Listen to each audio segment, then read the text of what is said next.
دور دور تک پھیلنے لگیں، لیکن اسلام کی دشمن قوتیں یکجا ہو رہی تھیں۔ طائف ایک مقام ہے جو مکہ معظمہ سے چند میل دور ہے۔ جنوری 630 شوال 58 کی ایک رات وہاں جشن کا سما تھا۔ فضا شراب کی بو سے بوجھل اور رات مخمور تھی۔ رقص کے لیے طائف کے ارد گرد کے علاقے کی چنی ہوئی ناچنے والیاں آئی ہوئی تھیں۔ ان کے رقص اور حسن نے مہمانوں کو مدہوش کر دیا تھا۔ مہمان مکہ کے شمال مشرقی علاقے کے مشہور جنگجو قبیلے حوازن کے سرکردہ افراد تھے۔ ان کے میزبان طائف اور گرد و نواح میں پھیلے ہوئے قبیلہ ثقیف کے سردار تھے، جنہوں نے اپنے مہمانوں پر اپنی امارت اور فیاضی اور کشادہ ظرفی کا رعب جمانے کے لیے اتنی شاہانہ ضیافت اور اتنے شاندار جشن کا اہتمام کیا تھا۔ دو لڑکیاں رقص کے کمال دکھا رہی تھیں کہ میزبان قبیلے کا سردار مالک بن عوف اٹھ کھڑا ہوا۔ اس نے تالی بجائی، ساز خاموش ہو گئے، ناچنے والیاں بت بن گئیں اور ان کی نظریں مالک بن عوف پر جم گئیں۔ مہمانوں پر سناٹا طاری ہو گیا۔ ایسے لگتا تھا جیسے رات کے گزرتے لمحوں کا قافلہ رک گیا ہو۔ ہر کوئی مالک بن عوف کی طرف دیکھ رہا تھا۔ مالک بن عوف کی عمر 30 سال تھی۔ رقص اور مے نوشی کی محفلوں میں وہ عیاش شہزادہ تھا، لیکن میدان جنگ میں وہ آگ کا بگولا تھا۔ وہ صرف تیغ زنی، تیر اندازی اور گھڑ سواری میں ہی مہارت نہیں رکھتا تھا، بلکہ وہ فن حرب و ضرب کا بھی ماہر تھا۔ انہی اوصاف کی بدولت وہ قبیلے کا سالار تھا۔ جنگ کے معاملے میں وہ انتہا پسند تھا۔ یوں لگتا تھا جیسے ٹھنڈے دل سے سوچنا اسے آتا ہی نہیں۔ اس کی جنگی چالیں اس کے دشمن کے لیے بڑی خطرناک ہوتی تھیں۔ قبیلہ قریش میں جو حیثیت اس وقت خالد رضی اللہ عنہ کو حاصل تھی، ویسا ہی دبدبہ مالک بن عوف کا اپنے قبیلے پر تھا۔ ہم نے بہت کھا لیا ہے، مالک بن عوف نے رقص رکوا کر میزبانوں اور مہمانوں سے خطاب کیا۔ ہم شراب کے مٹکے خالی کر چکے ہیں، ہم تھرکتی ہوئی جوانیوں سے لطف اندوز ہو چکے ہیں۔ کیا ہمارے مہمانوں نے یہ نہیں سوچا کہ اس ضیافت اور اس جشن کی تقریب کیا ہے؟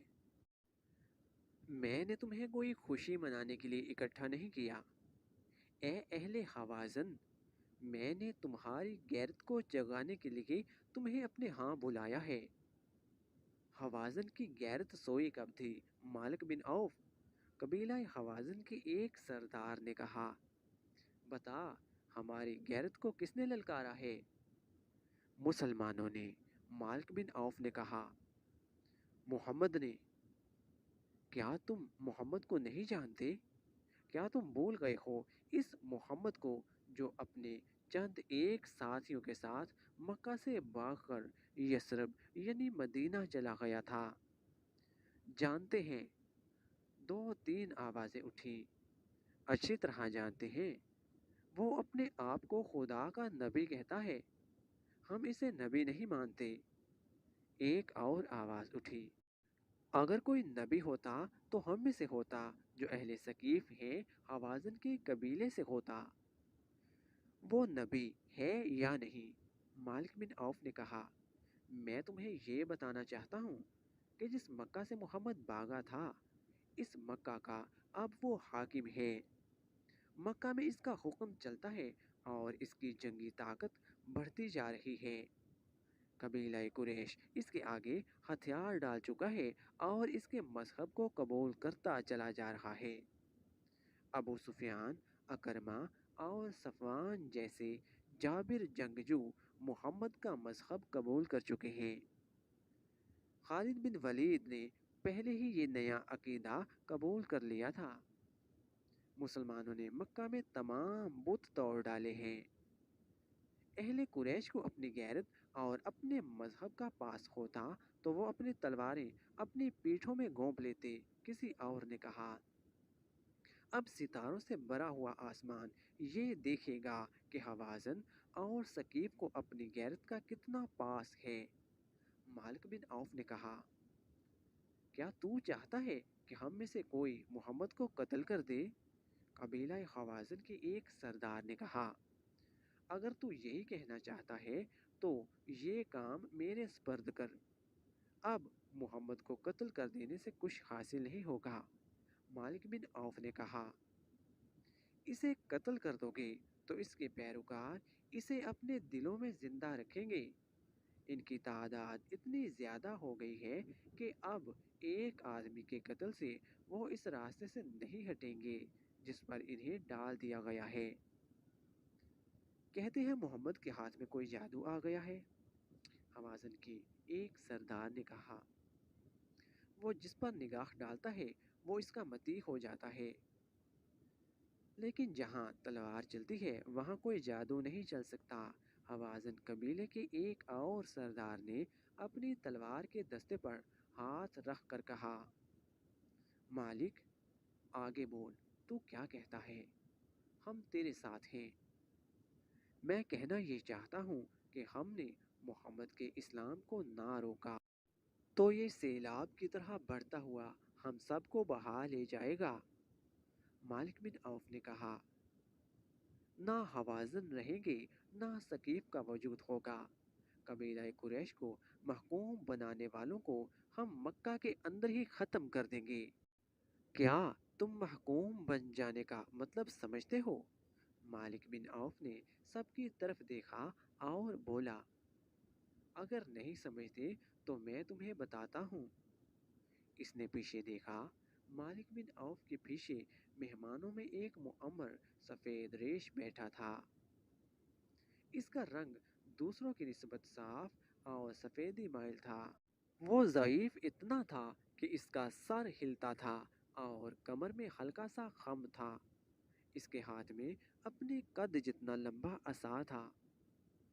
کندھوں سے ٹخنوں تک چگا بتاتا تھا کہ وہ کوئی عالم یا مذہبی پیشوا ہے۔